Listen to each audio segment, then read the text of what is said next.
역사는 그 시대를 살아가는 사람들에 의해 만들어집니다. 때문에 한 인물의 삶을 찬찬히 살펴보는 일은 그 시대와 역사를 잇는 지름길이기도 합니다. 오늘 우리는 해상왕 장보고가 지닌 기상과 꿈을 살펴보고 그에 얽힌 몇 가지 의문을 풀어보려고 합니다. 1200년 전 장보고는 어떻게 바다를 제패했을까요? 또 그의 죽음과 출생은 왜 비밀에 쌓여 있을까요? 취재팀은 그 의문을 풀기 위해 장보고의 활동 무대였던 중국과 일본까지 취재 영역을 넓혔습니다. 장보고가 암살됐습니다. 알려진 대로 장보고는 청해진에 본부를 두고 막강한 군사력을 기반으로 중국과 일본에 이르는 해상권을 장악하고 일찍이 국제무역을 주도했던 걸출한 인물이었습니다. 그런 그가 갑작스럽게 암살된 까닭이 무엇인지 살피는 데서 추리의 실마리를 풀어보겠습니다.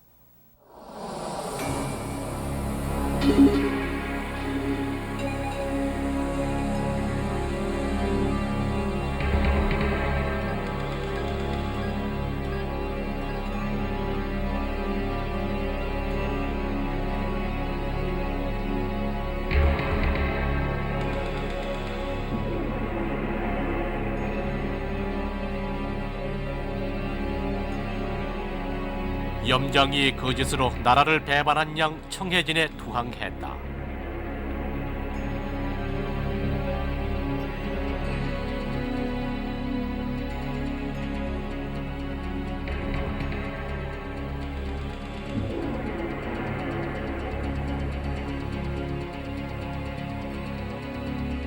장보고는 원래 장사를 사랑하는 터라 아무 의심하는 바 없이 그를 맞았다.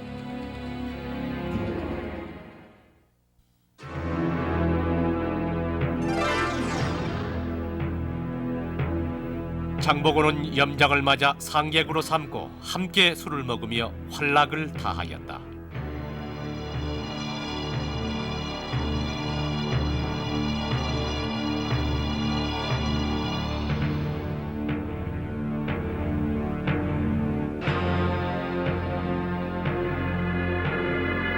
장보고가 취하자 염장은 그의 칼을 빼앗았다.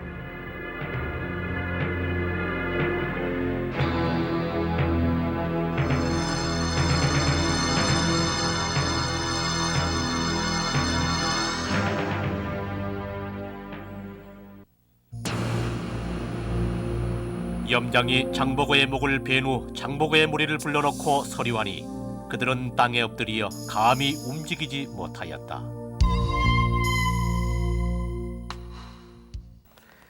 장보고는 왜 암살됐을까요? 장보고 암살 사건의 배경과 경위를 분석해 보겠습니다.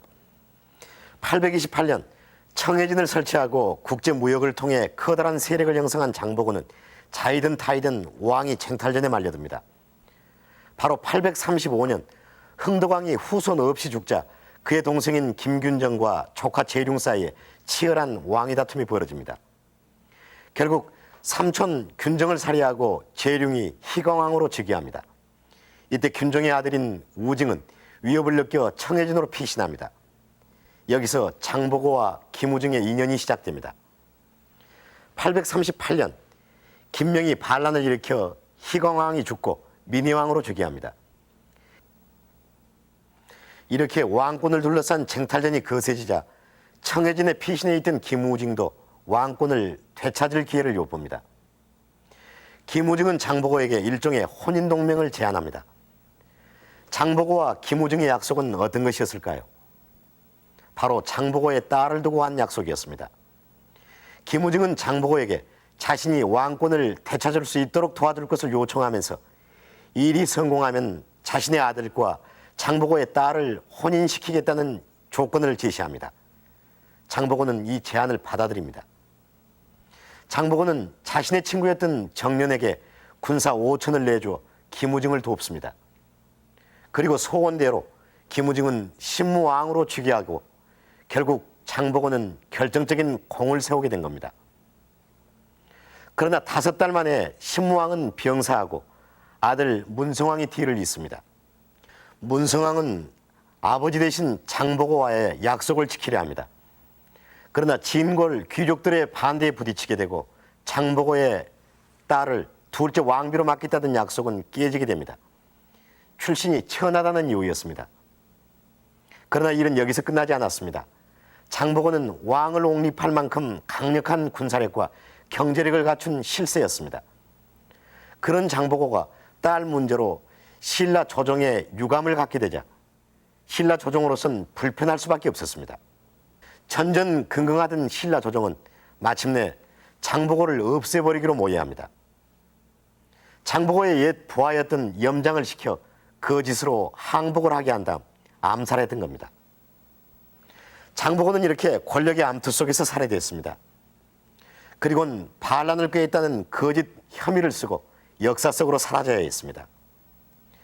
또 정사라고 불리는 왕조 중심의 역사에서 이런 사실들은 은폐될 수밖에 없었고 이것이 바로 장보고에 관한 사료가 유난히 적은 이유입니다. 장보고는 이렇게 권력의 암투 속에서 살해됐습니다. 그리고는 반란을 꾀했다는 거짓 혐의를 쓰고 역사 속으로 사라져야 했습니다. 또 정사라고 불리는 왕조 중심의 역사에서 이런 사실들은 은폐될 수밖에 없었고 이것이 바로 장보고에 관한 사료가 유난히 적은 이유입니다. 사료를 통해서 장보고를 이해하는 것이 어렵다면 이제 장보고가 활동했던 현장을 직접 찾아보는 것도 그를 아는 한 방법일 겁니다. 당시 장보고는 황해를 둘러싼 중국 동부 연안에서 일본에 이르는 지역에서 이름을 떨치고 있었습니다. 그렇다면 과연 중국엔 어떤 흔적이 남아 있을까요? 취재팀이 그 흔적을 찾아 나섰습니다.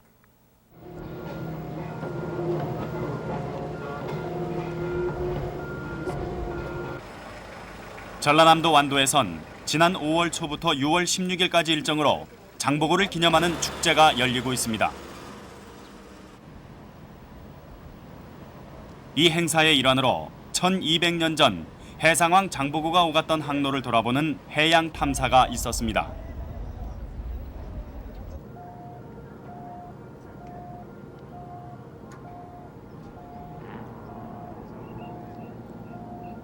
취재팀도 지난 5월 15일 이 해양 탐사단의 일원으로 참가해 중국을 향해 출발했습니다.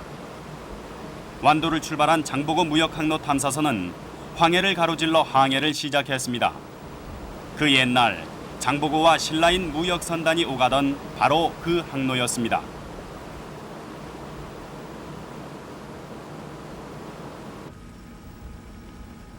만 24시간 후 취재팀은 산동반도의 석도진 항구에 도착했습니다. 바로 해상무역왕 장보고가 중국 내 교역 활동의 거점으로 삼았던 문등형 적산포입니다. 바위들이 붉은 빛을 띄어서 붙여진 이름이라는 이 적산 중턱에는 819년 장보고가 세웠다는 절이 있습니다. 바로 법화원입니다. 법화원은 845년 당해 회창범난 때 소실됐다가 최근에야 복원됐습니다. 그러나 장보고 활동 당시 이 법화원엔 30-40명에 가까운 승려가 있었고 법회 때는 많게는 200명에서 250명의 신라인이 모였다고 합니다. 또 1년에 500석을 생산하는 전답을 소유하고 있었다고 하니 그 규모를 짐작할 수 있습니다. 이 법화원 앞마당에서 취재팀에겐 전혀 낯설지 않은 큰 맷돌이 먼저 눈에 띄었습니다.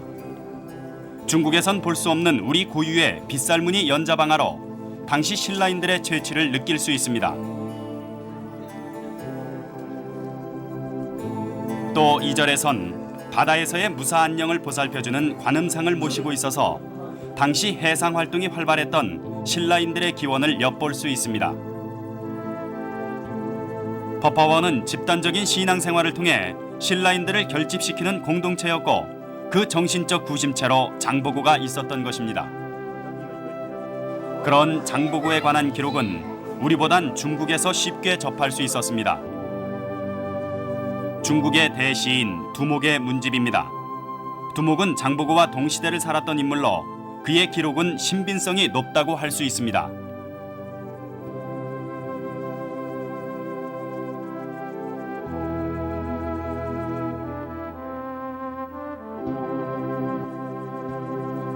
장보고 전기는 중국의 정사에도 실려 있습니다.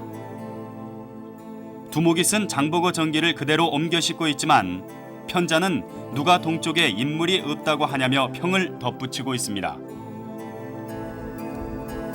이렇게 당시 장보고는 당나라 역사서에까지 오를 정도로 이름을 떨치고 있었습니다. 또 당나라에 옮겨와 살던 신라인들에겐 말할 나위가 없었습니다. 이곳 법화원 근처에도 신라방이 있었고 장보고는 그들을 기반으로 해서 세력을 형성해 갔습니다.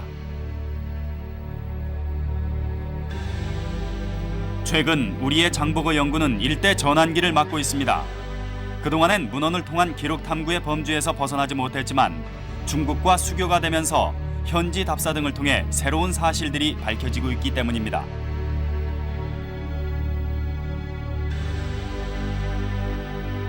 그 중에 하나가 장보고 활동의 기반이 되는 신라방의 분포와 관련된 것입니다.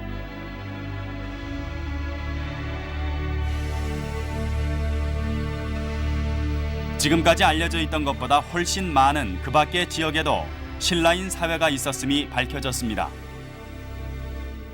장보고 대사 활동 영역은 이 지금 현재 절강성 능파를 중심으로 해서 절강성의 능파를 중심으로 한 하나의 큰 그런 이제 활동 영역이 있었고 거기에서 이제 지금의 대주 그 당시는 황암이라고 했습니다만은 지금의 대주를 중심으로 해서 많이 활동한 그러한 흔적을 우리가 찾아볼 수가 있습니다. 그리고 속일본 후기라는 역사책이 있습니다만은 그 기록에 보면은 지금의 홍콩과 가까이 인접해 있는 광동성 광주에 그 당시에 일본 사람이 한 50여 명 표류를 하고 있었는데 거기에 있던 신라 선원들이 즉 신라 무역 상인입니다만은 이 사람들이 데리고 일본으로 귀환시켜 줬다고 하는 기록이 지금 남아 있습니다.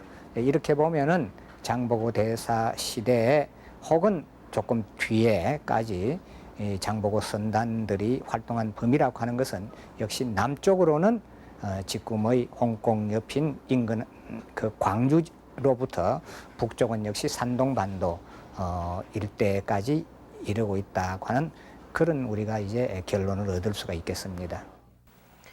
중국 현지의 장보고 흔적을 살펴봤습니다. 그리고 1200년의 시간을 거슬러 올라가 그의 위상을 다시 한번 확인했습니다. 그러나 여기서 한 가지 의문과 마주칩니다. 장보고의 출생에 대한 기록이 왜 전혀 없을까 하는 점입니다. 우리에 비해 비교적 장보고에 관한 흔적이나 사료가 많은 중국이나 일본에도 역시 그의 출생에 관한 기록은 없었습니다. 이렇듯 장보고의 출생은 아직 베일에 쌓여 있고 그래서 그의 출생 부분을 달리 해석하는 견해도 있습니다. 장보고는 과연 언제 어디서 태어났을까요? 해상왕 장보고, 어디에도 장보고의 출생에는 물음표가 달려 있습니다.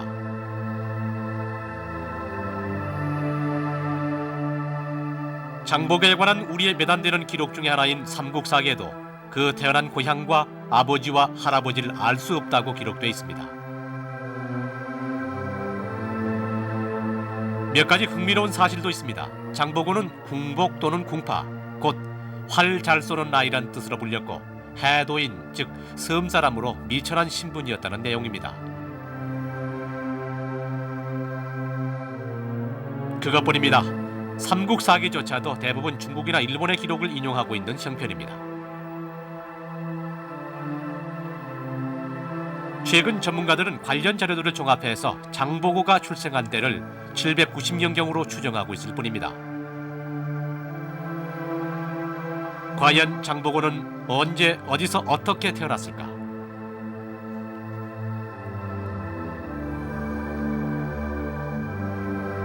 장보고가 활동하던 9세기 초 통일신라는 전성기가 끝나고 왕조 쇠퇴기로 접어들고 있었습니다. 중앙 집권 체제가 약화되면서 유랑민이 발생하는 등 세태 징후가 뚜렷이 나타나던 시기였습니다. 게다가 814년부터 816년 사이엔 유례없는 홍수와 기근이 계속됐습니다.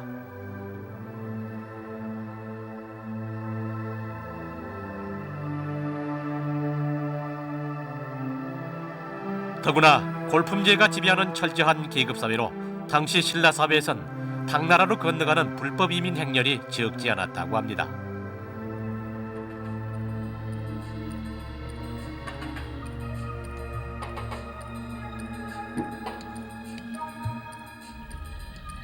그렇게 자활의 길을 찾아 나선 많은 신라인들, 장보고도 그들 중에 하나였을 수도 있습니다. 단언할 수는 없지만 당시의 시대적 사회적 상황 아래 야망을 가진 하층 계급의 젊은이라면 신분 상승을 위한 돌파구를 찾게 마련이고, 장보고도 그렇지 않을까 하는 것이 지금까지 학계의 지배적인 견해였습니다. 그러나 최근 반론이 제기됐습니다. 장보고는 이때 당나라로 건너간 것이 아니라 이미 오래전부터 당나라에 살고 있던 백제 유민의 후예, 말하자면 재당 효포라는 주장입니다. 해상이라는 건 혼자서 운영되는 것이 아니고 집단 세력입니다.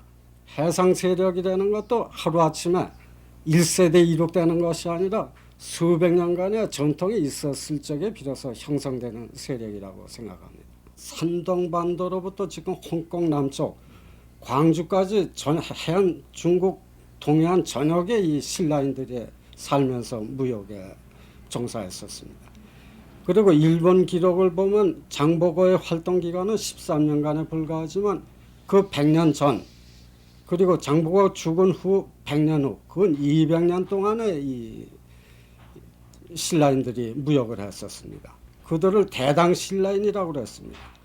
그런데 이 백제가 망하기 전에 또 백제인으로 또 돼 있고, 신라가 망한 후에는 또 고려인으로 또 기록에 나타납니다. 이렇게 봤을 적에 이 장보고는 그 당나라 때 살던 이 한반도의 신라인이 아니라 이 재당 신라인의 한 후손으로 봐야 옳지 않겠느냐, 이러한 추론이 가능해집니다. 결국 장보고가 이 무역왕이었다는 것은 무역 세력이 있을 적에 가능한 것이고, 그 무역 세력은 한반도에 있었던 것이 아니라 중국에 있었기 때문에 이 장보고의 출생도 거기에 연결시켜야 될 것으로 생각을 합니다. 현재로선 장보고의 출세에 관한 부분은 의문에 쌓여 있고, 그의 행적에 대한 구체적인 기록은 당나라에서부터 시작되고 있습니다. 그래서 이 견해는 잔잔한 파문을 그리며 논쟁거리가 되고 있습니다. 백제가 신라에 망한 뒤에 중국으로 망명을 떠난 그런 이제 세력이 많이 있었을 겁니다. 그렇지만은 장보고가 중국 태생일 거라고 하는 그러한 그 시사는 전혀 없다고 생각이 듭니다. 역시 한반도 서남해안의 타도해 이 섬 출신이라는 것이 거의 분명하다고 생각이 듭니다. 나중에 이 장보고가 자기 교역의 본영으로 하필이면 완도를 선택한 것도 그러한 연고지와 관련지어서 생각할 수 있는 것입니다. 이렇듯 출생을 비롯한 장보고에 관한 많은 부분이 밝혀내야 할 숙제로 남아 있습니다. 그러나 어디서나 공통적으로 기록되어 있는 사실은 당시 장보고가 지금의 완도 근처에 청해진을 설치하고 일대의 해적을 소탕했으며 또 무역 활동을 통해 해상 왕국을 건설했다는 점입니다.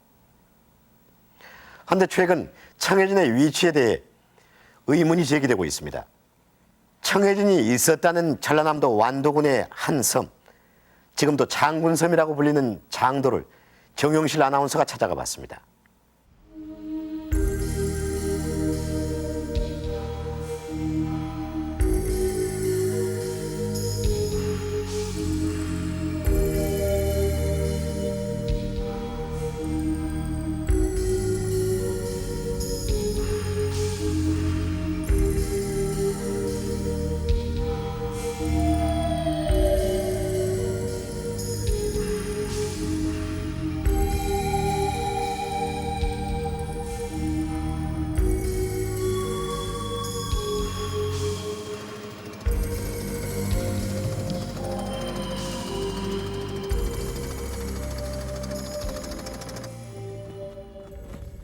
지금 이곳은 완도입니다. 그리고 저쪽으로 보이는 것은 장도입니다.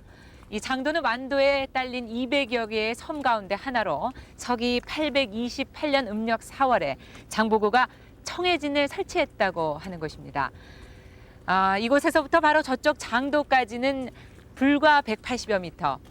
그러나 만조 때는 수심이 2미터 정도 되기 때문에 배를 이용해야 건널 수가 있고 지금처럼 물이 다 빠진 후에는 이렇게 걸어서 왕래를 할 수가 있습니다. 그러면 저 섬으로 들어가 보겠습니다. 일단 이곳에 들어서면은 사방을 둘러봐도 수평선이 보이지 않을 정도로 섬이 둘러져 있습니다. 외적이 바다에서 침입해 온다면 철저히 은폐될 수 있는 바다의 요새인 셈입니다.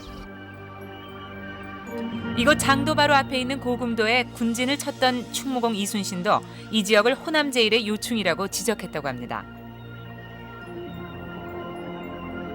이렇듯 장도는 남쪽에는 제주도를, 북쪽으로는 영암, 강진 등 육지를 병풍처럼 두른 군사적인 요충지입니다.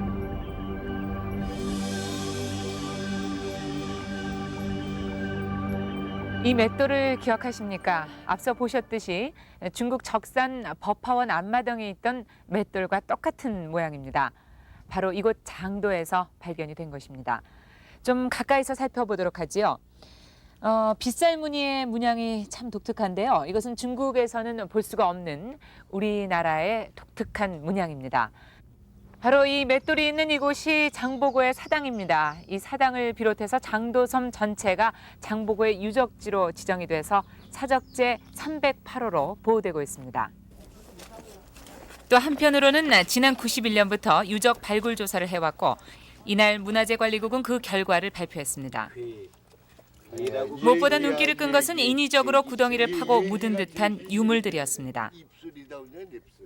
여기 있는 거 위에서 깨져서 이렇게 큰 항아리인데 들어간 거예요. 네. 입이 이 구연부가 그렇게 보이네. 여기 이만큼 있었을 거 아니에요. 깨지니까 이 들어간 거. 흔치 않은 청동으로 만든 병과 세 발 달린 솥 등 제사 용구들로 이는 신라 사회에서 청해진이 차지했던 위치를 가늠하게 해주는 것들이었습니다. 그러니까 이제 그 굉장히 격이 높은 제기들입니다. 이게는 민간인도 아니고 거의 국가급의 것인데 여기 소단이에요. 이게 넘어져 있고 대략 9세기 거로 지금 보는데. 그건 모르겠어요. 다시 이게 정리해야 되니까 중요한 그 제기들, 요즘 쉽게 얘기하면 예기들이 있습니다. 이게 핵심적인 위치에 뭐 단서가 되지 않겠냐. 또한 청해진에서 국가의 제사인 대사, 중사, 소사 중에서 중사를 치렀다는 삼국사기 기록을 실증적으로 뒷받침하는 것이었습니다. 이외에도 여러 가지 유물과 유적들이 출토됐습니다. 각종 글씨들이 새겨져 있는 명문기와 그중에는 큰 대자나 임금 왕자, 때로는 관청이나 절을 뜻하는 시자 등이 출토가 돼서 이 지역의 성격을 파악하는 데 도움이 될 것으로 보입니다. 지난 6년간의 장도 청해진 유적 발굴 조사 결과를 종합을 하면 장도 전체의 윤곽을 그려볼 수가 있습니다. 드러난 모습을 보면 먼저 토성으로 된 성곽이 둘러져 있고 해안가엔 방어용 목책이 서 있는 모습입니다.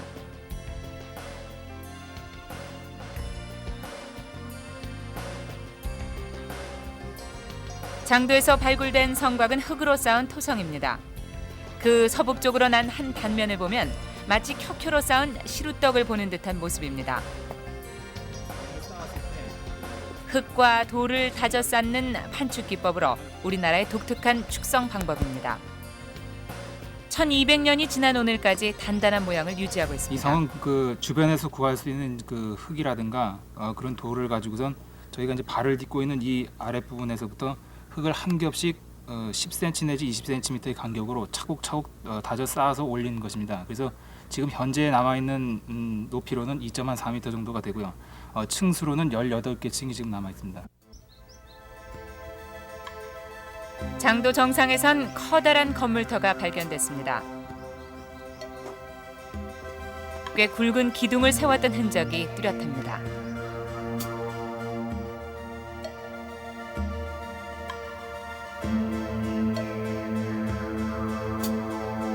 섬의 가장 높은 곳인 이곳에서라면 인근 남해안 일대와 해남 강진까지 훤히 조망할 수가 있었을 것입니다.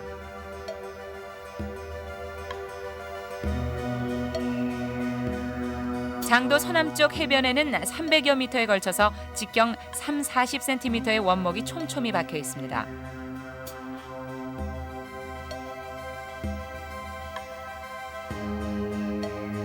이 원목들은 방사성 탄소 측정을 해본 결과 참나무와 소나무로 장보고 시대인 9세기경의 것으로 판정됐습니다.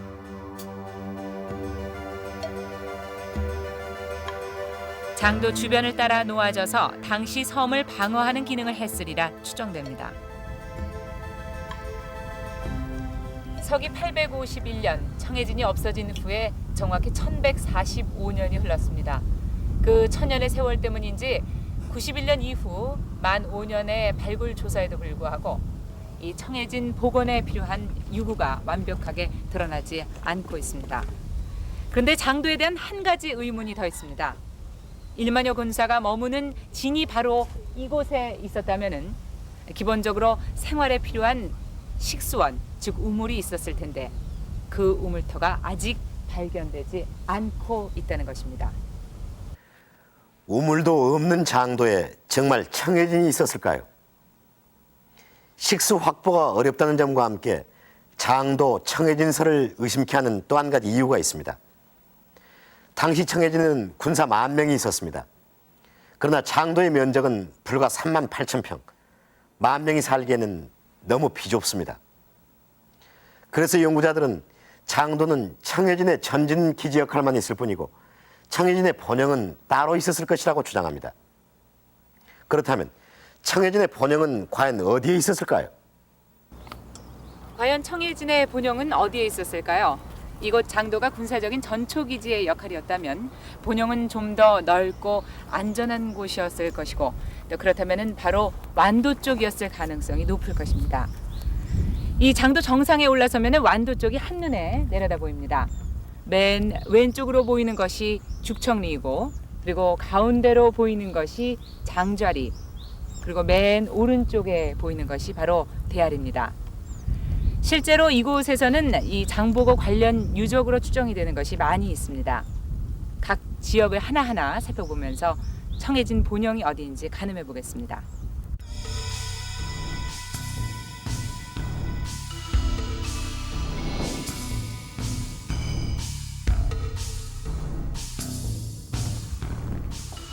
장좌리의 대표적인 장보고 관련 유적 장본의 묘입니다. 장보고와 그의 후손들의 묘라는 이야기가 전해져 오고 있습니다.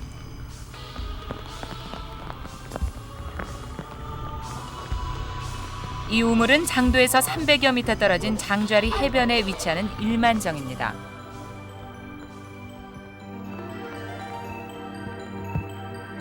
일만 군사가 먹었다는 뜻이 담긴 이 우물은 지금도 식수로 사용을 하는데 수량도 풍부하다고 합니다.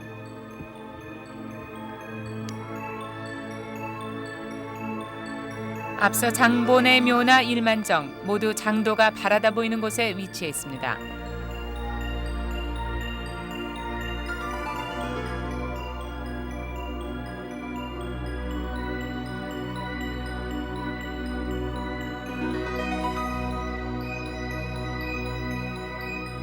죽청리에는 장군밥이라고 불리는 고인돌들이 있습니다. 인위적으로 만든 듯한 느낌이 드는 이 장군바위는 옛날 청해진 시절 장보고와 부하들이 모여 앉아서 회의를 하는 곳이었다고 전해지고 있습니다. 완도 앞바다가 한눈에 내려다 보이는 곳입니다.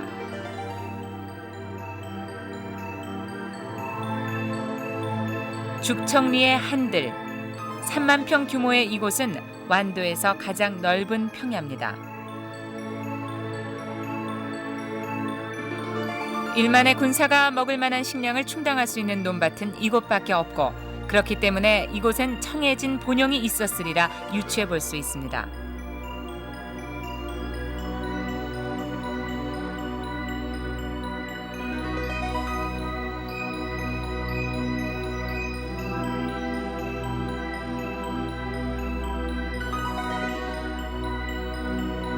또 한 곳, 대아리의 대표적인 장보고 유적은 장터와 조산입니다.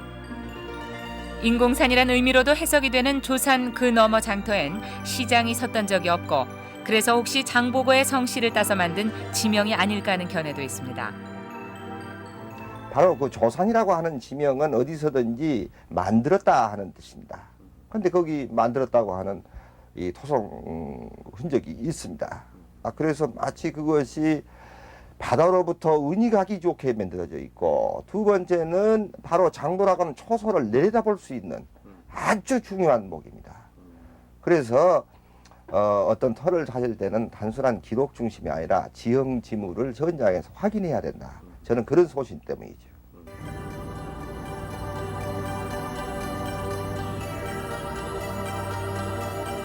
특히 바다 쪽에서 보면 그 안쪽이 전혀 보이지 않을 정도로 조산은 장터라는 넓은 공간을 훌륭하게 은폐시키는 역할을 한다는 것입니다.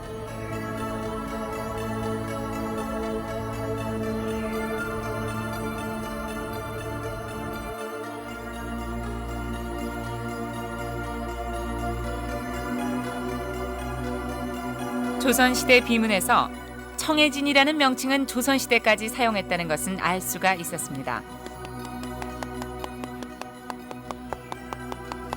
그러나 정작 청해진 본용의 위치는 어떤 기록에도 밝혀져 있지 않습니다. 아직 청해진 본용의 위치는 논란이 되고 있습니다.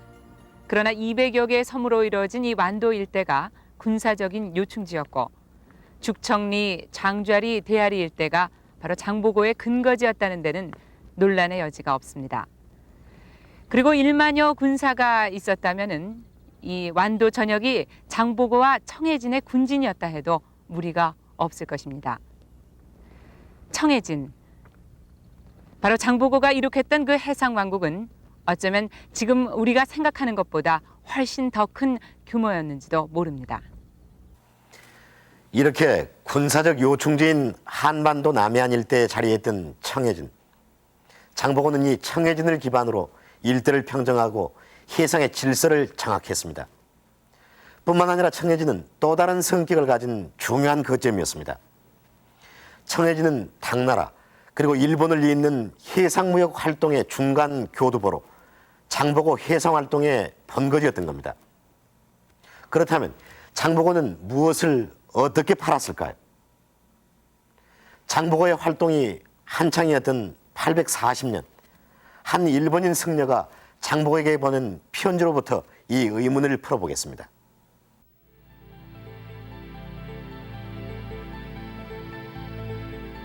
생전의 귀화를 직접 배운 적은 없으나 높으신 이름을 오래전에 들었기에 희망하는 마음이 더욱 깊어만 갑니다. 이 앤니는 대사의 은덕을 입었기에 삶과 우러러 배지 않을 수 없습니다. 언제 배울지 기약할 수 없으나 다만 대사에 대한 생각만이 날로 깊어집니다.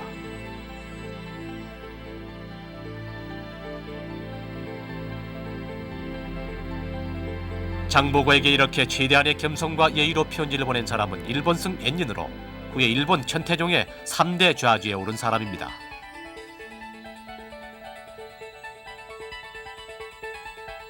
그가 당의 불교 유학을 와 머물렀던 838년에서 847년까지의 10년간 기록입니다. 한때 장보고가 세운 적산 법화원에 머문 적도 있는 앤닌의 여행기엔 신라인과 관련된 내용이 15%나 됩니다. 그렇기 때문에 우리에게 앤닌의 여행기는 장보고와 재당 신라인들의 당시 활동을 보여주는 유일하고도 중요한 자료입니다. 청해진을 설치하고 독자적인 세력을 확보한 장보고는 중국과 청해진 그리고 일본 3국을 잇는 활발한 무역 활동을 벌입니다. 장보고 선단은 앤닌이 일본을 귀국할 때 60명이나 되는 신라인을 고용했듯이 무역 활동 한편으로는 승려, 유학생, 관료 등이 당나라를 왕래하는 데 갖가지 편의를 제공하는 일까지 벌입니다. 말하자면은 여객이나 운송 같은 서비스업에까지 손을 대고 있었던 셈입니다. 취재팀은 다시 장보고 선단의 대일본 무역의 관문이었던 후쿠오카의 하카다항에 도착했습니다.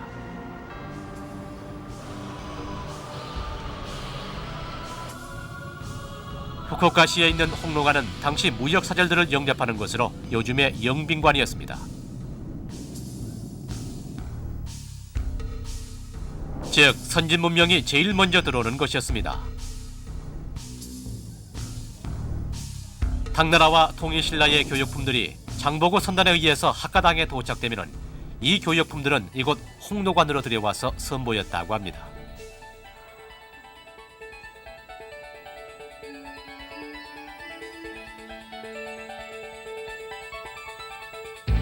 지금은 초성만 남아있는 태제부는 장보고와 신라인들이 교역을 하던 곳입니다.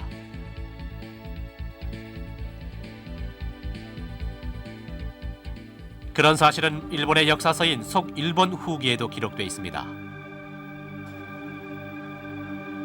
장보고가 당나라로부터 많은 상품을 태제부에 날라다 놓고 교관할 것을 요구했다. 말하자면 장보고 무역산단은 태제부를 통해 당나라와 일본 간의 중개 무역을 한 것입니다. 앞서의 홍로관 유적지에서 출토된 유물들을 보면은 당시 태제부를 통한 교역품들의 내용을 살펴볼 수 있습니다. 중국의 월주 도자기, 와당류에서 이슬람 토기 유리 제품 등 서구의 것까지로 바다를 통한 교역의 영역이 상당히 넓었음을 말해줍니다. この航路館にはですね、大体8世紀から11世紀の中国それとお隣の韓国からの遺物が大量に運ばれてきています。それは日本と中国それと韓国とのその当時の古代の交易を物語る品々なんですが、大体8000箱の点数にすれば約40万点ほどの資料が出ているわけですね。ここに展示されているのはそうですね。それと韓国の資料といいますのは、むしろそういう中国と日本それと韓国と日本の貿易を支えてきた商人たち、これ私たちは白木商人と呼んでるんですが、その白木商人たちが日常的に使ってたものが大量に入ってきております。 후쿠오카 근교에 있는 신사입니다. 이곳은 장보고에 대한 기록을 누구보다 많이 남긴 일본승 엔닌의 제자들이 세운 곳입니다.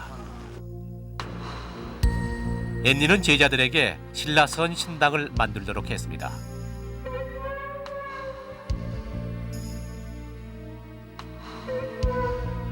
물론 이곳에선 제1신으로 신라신을 모시고 있습니다.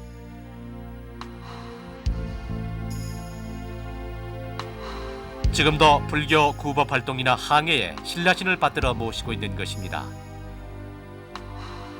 당시 일본인들이 얼마나 신라인들에게 해상 활동을 의존했나 하는 일면을 볼 수 있습니다.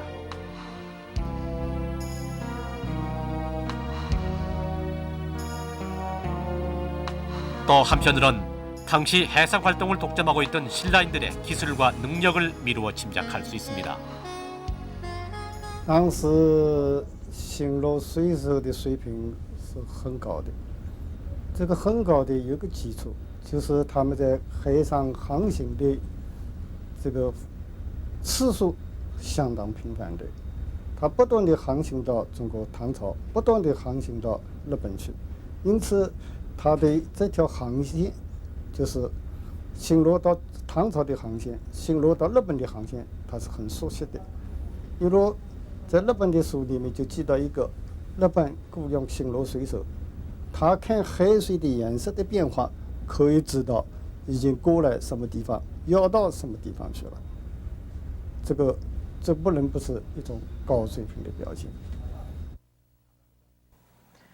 바다를 다스리는 지혜와 기술, 이것이 바로 장보고 무역상사의 비법이었습니다. 장보고는 이를 바탕으로 바닷길을 장악하고 청해진을 국제무역의 최전선으로 해서 해상 왕국을 세웠던 겁니다.